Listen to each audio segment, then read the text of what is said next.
Eat, Drink, Man, Woman is a 1994 Taiwanese film written and directed by Ang Lee. Ang Lee, who you're probably all aware of from Brokeback Mountain, Life of Pi, and recently Gemini Man, which was apparently not so great. I haven't seen it. This film was his third feature-length film, and after this he went straight on to make Sense and Sensibility the next year. So from this film and the two others he made, he sort of built up a level of fame and portfolio that made Western studios go, hey, you want a load of money to make a period piece drama? And he went, yeah, sure, all right then. It tells the story of a senior chef whose wife has died, but he lives with his three grown daughters who are various ages, who all live at home with him. He's a very strict father, and he's very particular about his work and his craft, and he is quite an overbearing parent. And the film explores the three daughters each try and have their own life and move on, and deal with their complicated relationship with their father. The year this film was made, it was the Taiwanese submission for Best Foreign Language Film at the Oscars. And although this film has a lot of great aspects to it, I'm not sure why it's considered that good. Maybe it was a bad year. But this film is a bit odd and a bit of a mixed bag for me. I don't know how other people feel, but I feel like drama is such a subjective genre because like a decision with a character or a certain character arc or a surprise occurrence with a character in a drama, film, or series can work for some audience members, but other people might watch it and go, no, that doesn't make sense for that character. That character would never do that, or that's cheap and lazy writing, or that's cliche. Like, so many people can have different reactions to the same dramatic event in a film, if that makes sense. But before I get into the issues I have with the story, visually and technically, this film is insanely well made. It opens with a montage sequence where we see the father creating the Sunday dinner for the family. He's very proud of Sunday dinner, and it's something that they all come together for. And it's basically like a 5 or 6 minute sequence of him cooking all the various dishes. And it took a week to shoot because the editing and filming is so precise, and so is the cooking that's going on screen. It's so intricate, and the camera movements and editing capture all the small details of what he does. It really shows the craft and the skill involved in the cooking, and it's just visually stunning to watch. Although if you're vegan or vegetarian, the opening of this film is going to play out like a horror film because he's doing some wild shit to animals and fish in this opening scene. There's one thing he does, and I don't know if this is a real cooking technique. It must be. I'm guessing they did their research. But there's a bit, right, he's preparing a goose to be cooked, and he's like plucked it all and all that. And he's holding it by like its neck. The goose's like long neck is like drooped down, and there's the body there. And I'm not joking, right? So goose head, goose bodies sagging down here. This geezer holds the goose's mouth open to his mouth and blows like lots of air, like mouth to mouth, this dead goose to inflate the stomach, and then he like twirls the neck round like that and gets it in place, and then whacks it into like a cauldron and boils it. And just a visual of someone blowing air down a dead goose's neck was wild. It makes foie gras seem humane. Yeah.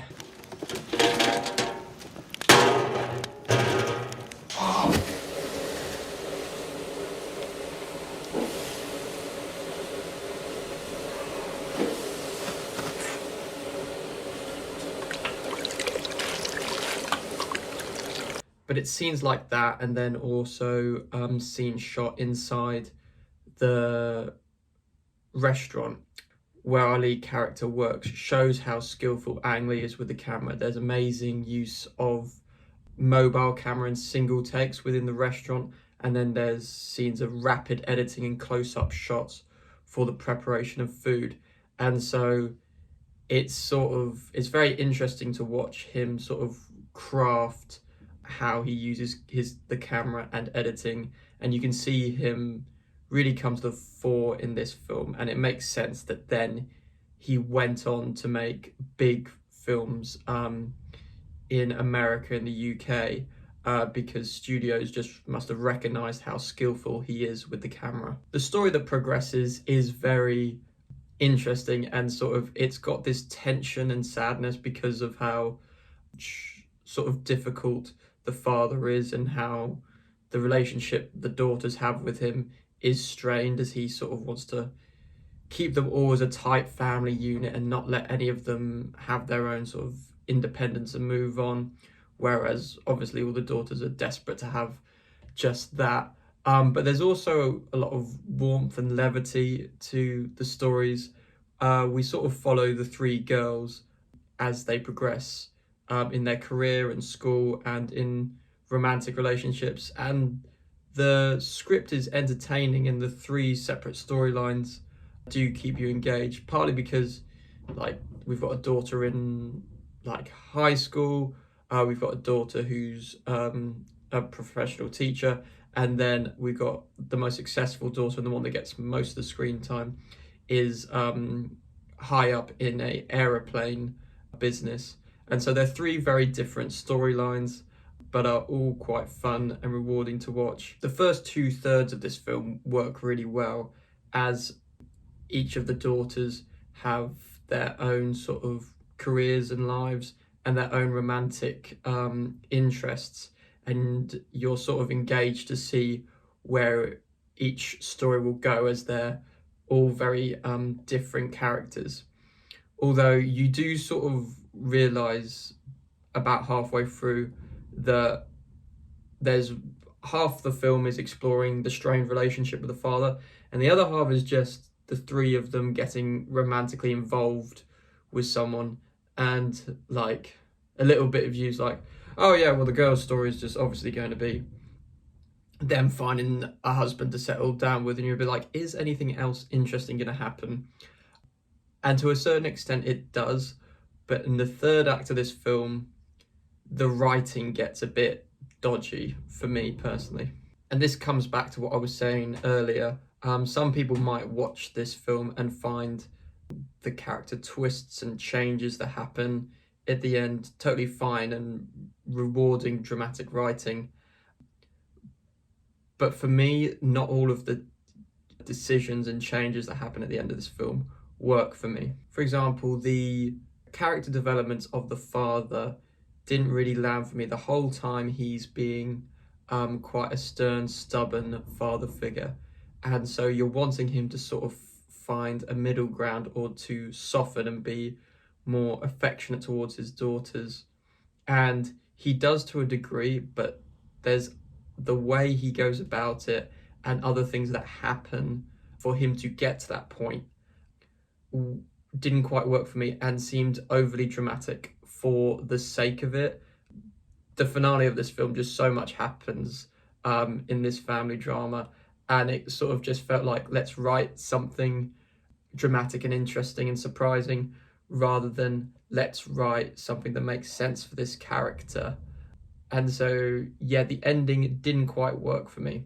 However, the one character arc that is very rewarding is the older daughter, as she is sort of the most mature one, and the one who's sort of both butts heads with her father the most, but understands her father the most. And it's sort of the majority of the story is how the two of them come together and put aside their differences for the sake of family. And her character arc is very rewarding and makes for some of the best parts of the film. But I think this film's very interesting in Ang Lee's sort of career, as he wrote and directed this, and I think the films that have come since showcase that he's such a good director and got such a good eye for visuals, but his writing is a bit mixed. I found the story and writing of this film a bit mixed, but when he's given sort of material to adapt later on in his career, like Sense and Sensibility and Brokeback Mountain, and he just gets to craft the visuals to suit that story, he does a phenomenal job. Life of Pi as well, it's an adapted material and sort of has a loose plot. Well, it's got a big premise, a kid in a boat with a tiger, but the plot itself is sort of bare bones and sort of a film that just lends to visual spectacle.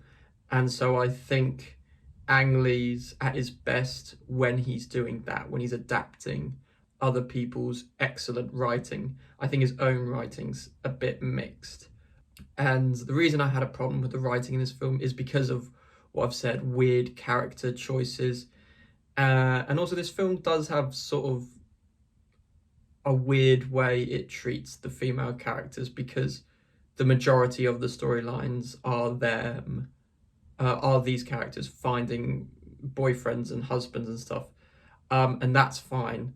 But you're sort of thinking a bit, women can do a bit more than just chase after whichever bloke they choose. Ang Lee wrote this with 2 other people, one of which was a woman. And there are aspects of the film that make a more positive representation of women. There's an auntie character comes in and she's just quintessential annoying traditional femininity, and all of the daughters sort of turn their noses up at her because she's so annoying. So there are ways this film tries to be a bit more complex with how it presents women, that and the lead daughter's character arc. But yeah, just the writing overall is a little bit mixed.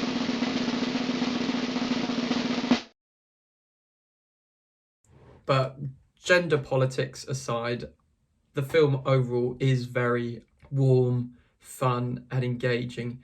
It's got some really nice, heartfelt, light aspects in the 2 first acts, and it's amazing to watch how well Ang Lee films the cooking sequences. You can feel every texture and the flavors come across so well in these cooking sequences.